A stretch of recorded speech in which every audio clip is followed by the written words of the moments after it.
आज हम government budget का पार्ट 2 डिस्कस करेंगे। पार्ट 1 में हमने डिस्कस किया था बेटा कि what are the objective of government budget, government budget क्या होता है, उसके क्या ऑब्जेक्टिव है। आज हम डिस्कस करेंगे बेटा कंपोनेंट ऑफ गवर्नमेंट बजट और you can say component of budget. ज्यादा मैं टाइम वेस्ट नहीं करूंगा बेटा, सीधे मुद्दे पे आते हैं। अगर गवर्नमेंट बजट की कंपोनेंट की बात करें बेटा तो there are two components of government budget. First आपका होता है, फर्स्ट कंपोनेंट जो होता है बेटा ये वो होता है आपका रिवेन्यू बजट, और सेकंड कंपोनेंट जो होता है वो होता है बेटा कैपिटल बजट। तो बजट के दो कंपोनेंट होते हैं, revenue budget and capital budget. And revenue budget is further divided into the two parts, revenue expenditure and revenue receipts, and capital budget also divided into the two parts, capital expenditure and capital receipts। अब one by one करके हम समझते हैं बेटा कि क्या revenue expenditure है, क्या रिवेन्यू रिसिप्ट्स है, क्या कैपिटल एक्सपेंडिचर है, क्या कैपिटल रिसिप्ट्स है। ओके, सबसे पहले हम बात करते हैं रिवेन्यू एक्सपेंडिचर। ठीक है बेटा, खर्चा कब होता है, खर्च कब करते हैं? जब कोई चीज खरीदते हैं तब हम खर्च करते हैं। जैसे मैंने मोबाइल ले लिया, मैंने घर ले लिया, मैंने कार ले लिया, तभी तो खर्चा होगा। या मैंने किसी से उधार ले रखा है तो बेटा मैंने उसको क्या कर दिया, वापस कर दिया, तो खर्च करते हैं। डोनेशन कर दिया तो खर्च करते हैं। मतलब इस टाइप के खर्चे होते हैं। तो गवर्नमेंट भी क्या करती है, उसी टाइप के खर्च करती है। लेकिन अगर हम बात करें रिवेन्यू एक्सपेंडिचर का, तो गवर्नमेंट सिर्फ वो खर्च करेगी जिससे ना तो गवर्नमेंट का कोई भी एसेट्स क्रिएट होगा, एसेट्स जनरेट होगा, और ना ही गवर्नमेंट की कोई लायबिलिटी रिड्यूस होगी। मतलब बच्चा क्या है, ऐसा खर्चा जिससे गवर्नमेंट का कोई भी संपत्ति, कोई भी एसेट बेटा नहीं बनता है। ठीक है, और ऐसा कोई खर्चा जिससे गवर्नमेंट एक्सपेंस, जिससे गवर्नमेंट की कोई भी लायबिलिटी या किसी को पैसा वापस करना था, इसको कहते हैं लायबिलिटी, वो खत्म नहीं होती है, तो ऐसे खर्चे को हम रिवेन्यू एक्सपेंडिचर कहते हैं। तो रिवेन्यू एक्सपेंडिचर में हमें क्या ध्यान रखना है, पहली बातें क्या ध्यान रखना है बेटा, नीदर क्रिएट्स एनी एसेट्स। ठीक है, ना तो गवर्नमेंट की कोई भी एसेट्स क्रिएट हो रही है, और दूसरी बात है बेटा क्या है, nor reduce any liability, nor reduce any liability. मतलब सरकार की ना ही कोई संपत्ति क्या होती है बेटा, क्रिएट होती है, और ना ही कोई लायबिलिटी क्या होती है, रिड्यूस होती है। तो ऐसे खर्चे को रिवेन्यू एक्सपेंडिचर कहते हैं बेटा। कौन सा एक्सपेंडिचर कहते हैं, रिवेन्यू एक्सपेंडिचर। जैसे मैं फॉर एग्जांपल आपको दूं तो जैसे सब्सिडीज। ठीक है, गवर्नमेंट ने लोगों को सब्सिडी दे दी। सब्सिडी देने से क्या गवर्नमेंट का कोई संपत्ति, कोई एसेट क्रिएट हुआ? नहीं हुआ। क्या गवर्नमेंट लायबिलिटी रिड्यूस हुई? नहीं हुई। तो मतलब ये जो खर्च है इसे हम क्या बोलेंगे, रिवेन्यू एक्सपेंडिचर। जैसे दूसरा आ गया आपका सेकंड बेटा, ओल्ड एज पेंशन। गवर्नमेंट ने क्या किया है, जो सीनियर सिटीजन्स है उनको गवर्नमेंट ने पेंशन दिया है। क्या सीनियर सिटीजन को पेंशन देने से गवर्नमेंट का कोई एसेट क्रिएट हुआ? नो। क्या गवर्नमेंट की कोई लायबिलिटी रिड्यूस होगी? नो। उसी तरह गवर्नमेंट स्कॉलरशिप देती है, गवर्नमेंट डोनेट करती है। तो ऐसे जितने भी खर्चे हैं जिससे ना तो कोई गवर्नमेंट का क्या होगा, एसेट आपका क्रिएट होगा, और ना ही कोई लायबिलिटी क्या होगी बेटा, रिड्यूस होगी, तो ऐसे एक्सपेंडिचर को हम कौन सा एक्सपेंडिचर बोलते हैं, रिवेन्यू एक्सपेंडिचर। जैसे ओल्ड एज पेंशन, सब्सिडीज हो गया, फ्री डिस्ट्रीब्यूशन फूड हो गया, और भी जितने भी खर्चे हैं। बस हमें एक ही चीज याद रखना है, ऐसा खर्चा जिससे सरकार की ना ही कोई संपत्ति बनती है और ना ही कोई सरकार की लायबिलिटी जो है बेटा कम होती है। ठीक है, ओके। अब हम आते हैं रिवेन्यू रिसिप्ट्स पर। सेकंड जो हमारा रिवेन्यू बजट का जो सेकंड कंपोनेंट है रिवेन्यू रिसिप्ट्स, ठीक इसका रिवर्स हो जाएगा बेटा। अगर रिवेन्यू रिसिप्ट्स की बात करें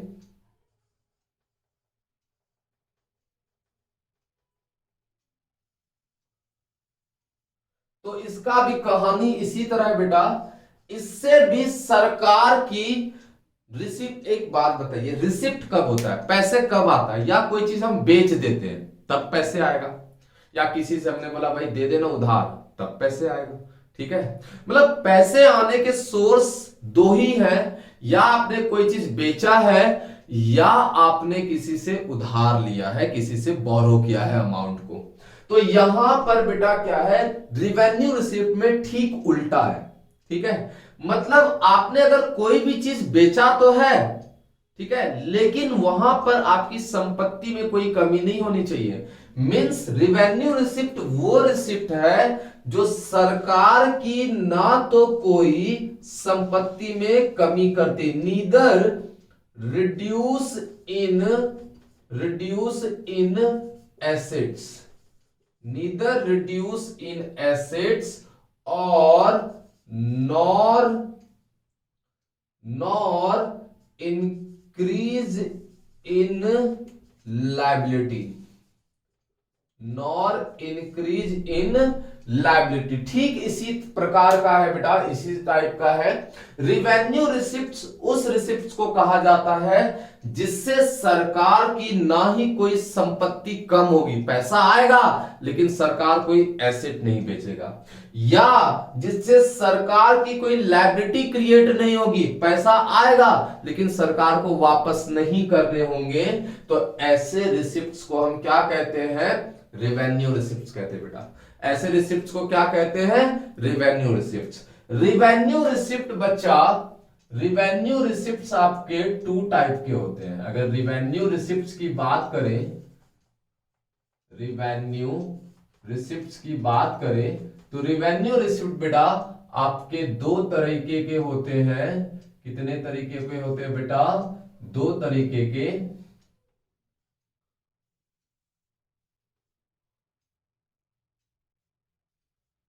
एक होता है बच्चा टैक्स रिवेन्यू, ठीक है, क्या होता है, टैक्स रिवेन्यू होता है, और दूसरा होता है आपका बच्चा non tax revenue, non tax revenue.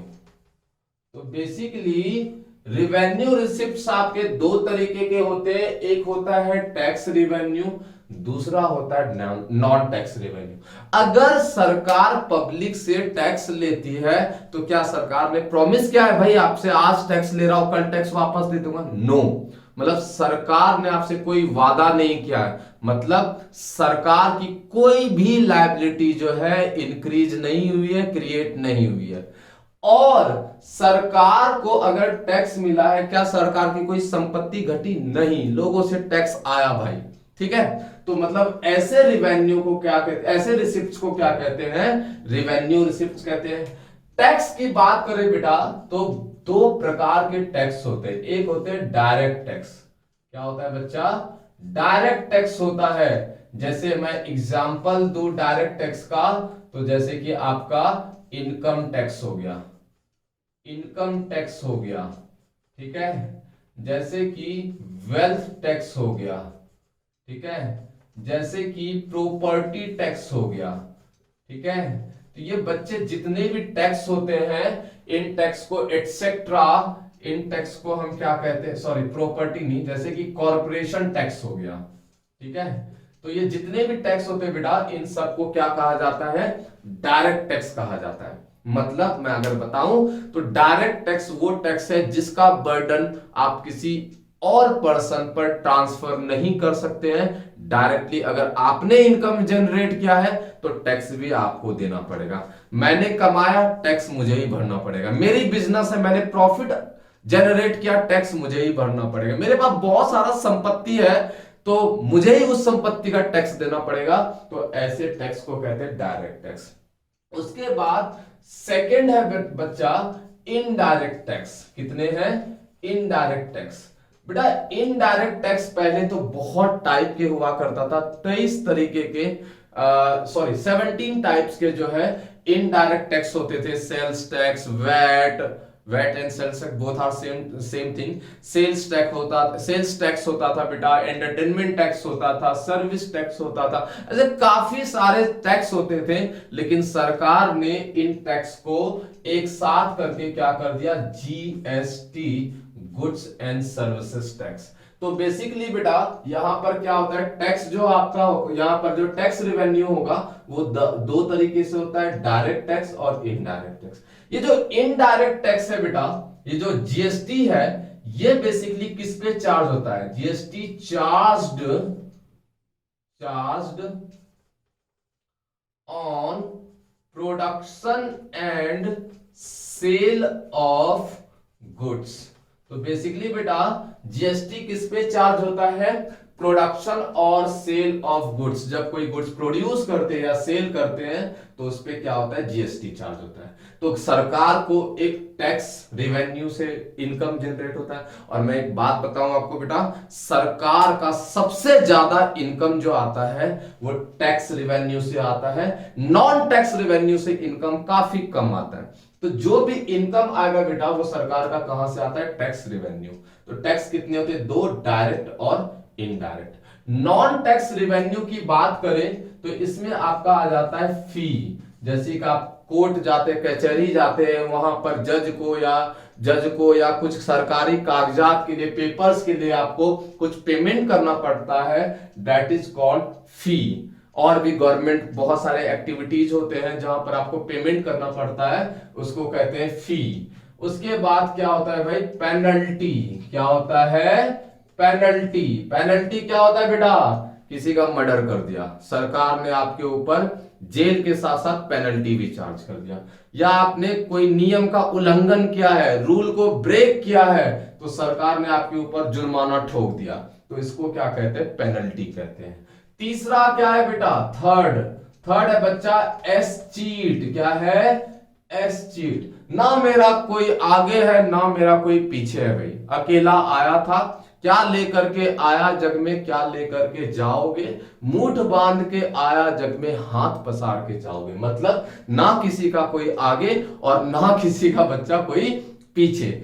जब ऐसा कोई व्यक्ति होता है जिसका ना तो कोई आगे होता है ना कोई पीछे होता है, तो जब वो व्यक्ति मर जाता है तो सरकार उसके संपत्ति को क्या करती है? ले लेती है, क्योंकि उसने मरते मरते ना किसी व्यक्ति को अपने संपत्ति को ट्रांसफर किया, मतलब कोई लीगल हायर नहीं किया उसने पॉइंट, और ना ही ऑब्वियसली जब अकेला है तो कोई बेटा बेटा तो होगा नहीं, बेटी बेटी तो होगी नहीं भाई, उसके भी संपत्ति जिसको एट विल बोलते हैं वहां पर भी नहीं हुआ। तो इस सिचुएशन में सरकार उसके संपत्ति को क्या कर लेती है? अपने पास ले लेती है। इसको कहा जाता है एस चीट। ये भी गवर्नमेंट का क्या है? नॉन टैक्स रेवेन्यू है। उसके बाद आपका आता है बच्चा स्पेशल असेसमेंट। स्पेशल असेसमेंट क्या आता है? स्पेशल असेसमेंट आता है, विशेष आंकन। कि सपोज सरकार ने, गवर्नमेंट ने आपके घर के आगे कुछ डेवलपमेंटल एक्टिविटीज किए हैं, जिसके वजह से आपकी घर की जो हाउस की जो वैल्यू है वो बढ़ गई है। सरकार ने क्या किया? आपके आसपास मेट्रो लाइन पास कर दिया, नाला बनवा दिया, ठीक है, रोड्स बनवा दिए, मतलब कोई ऐसा एक्टिविटीज जिससे क्या है? डेवलपमेंट उस पर्टिकुलर एरिया का होता है, और उसके कारण आपकी हाउस की वैल्यू क्या हो जाती? काफी इंक्रीज हो जाती है। तो उसके लिए सरकार कुछ चार्ज करते हैं, उस चार्ज को क्या बोला जाता है? स्पेशल असेसमेंट बोला जाता है। उसके बाद आपका क्या होता है? फोरफीचर। ठीक है बच्चे, फोरफीचर, हड़न कर लेना, जब्त कर लेना।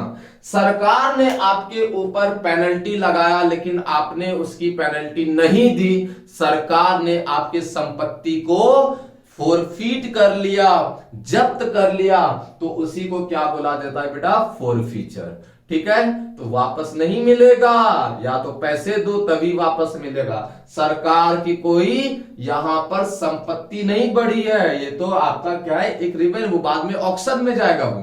तो मेरा कहने का मतलब ये है, ये जितने भी आपके रेवेन्यू है, ये कौन से रेवेन्यू है, नॉन टैक्स रेवेन्यू। और भी आ सकता है profits and dividend, profits and dividend, ठीक है बच्चे, प्रॉफिट्स एंड डिविडेंड,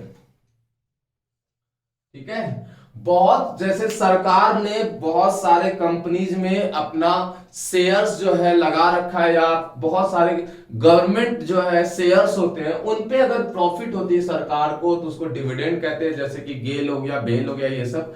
और अगर प्योर जिसको सरकारी कंपनी जैसे रेलवे हो गया, तो रेलवे पे जो भी बेनिफिट होगा उसको हम क्या कहेंगे, प्रॉफिट। तो सरकार की खुद की कंपनी है, खुद का बिजनेस है, तो वो भी सरकार प्रॉफिट जनरेट कर रहा है, डिविडेंड जनरेट कर रहा है। तो ये भी ऐसी इनकम है जिससे सरकार की ना तो कोई संपत्ति में कमी होती है, ना ही कोई उनके लायबिलिटी में इंक्रीज होता है। तो ऐसे रिसिप्ट्स को हम क्या बोलते हैं बच्चे, revenue receipts. Neither reduce in assets nor increase in liability. I hope आपको समझ में आ गया होगा। अब हम आते हैं कैपिटल बजट के ऊपर, ठीक है। जिस प्रकार बेटा रेवेन्यू बजट दो प्रकार का होता है, रेवेन्यू एक्सपेंडिचर एंड रिसिप्ट, तो कैपिटल बजट भी आपका जो है दो प्रकार का होता है, capital expenditure and capital receipt. ठीक रेवेन्यू का अपोजिट कॉन्सेप्ट है, रिवर्स कॉन्सेप्ट है। अगर हम कैपिटल एक्सपेंडिचर की बात करें बच्चा, तो कैपिटल एक्सपेंडिचर वो एक्सपेंडिचर है जिससे या तो सरकार की संपत्ति में क्या होगी, वृद्धि होगी, either increase in assets of the government, assets of government, और यू कैन से बच्चा और decrease in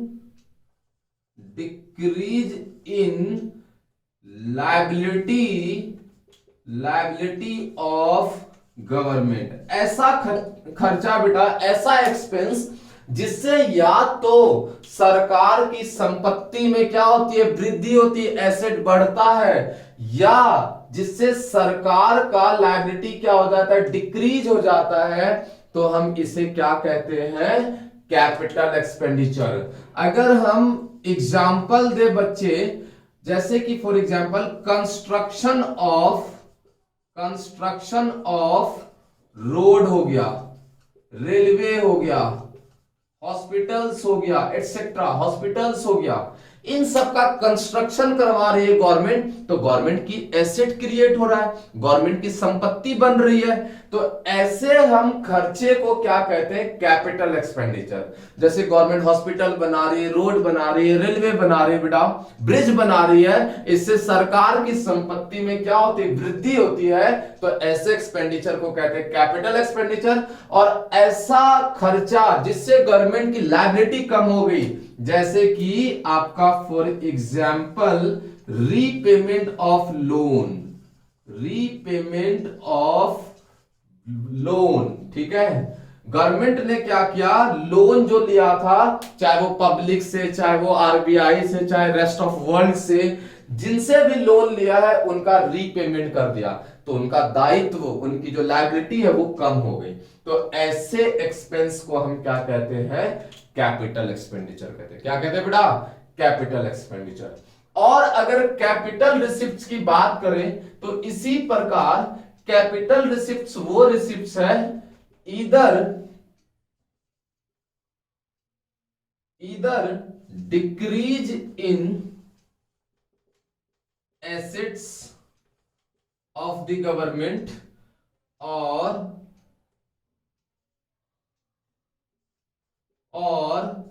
increase in liability of government.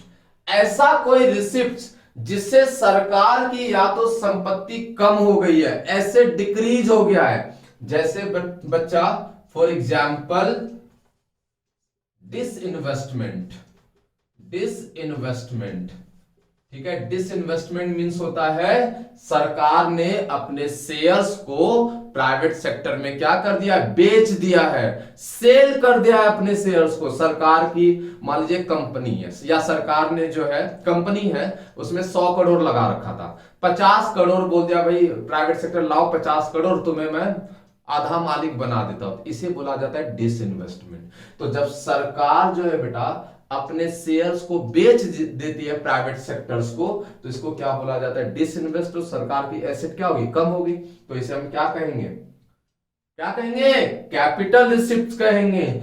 या सरकार ने क्या किया, उधार ले लिया, बोरोइंग्स, ठीक है। सरकार ने क्या ले लिया, उधार ले लिया।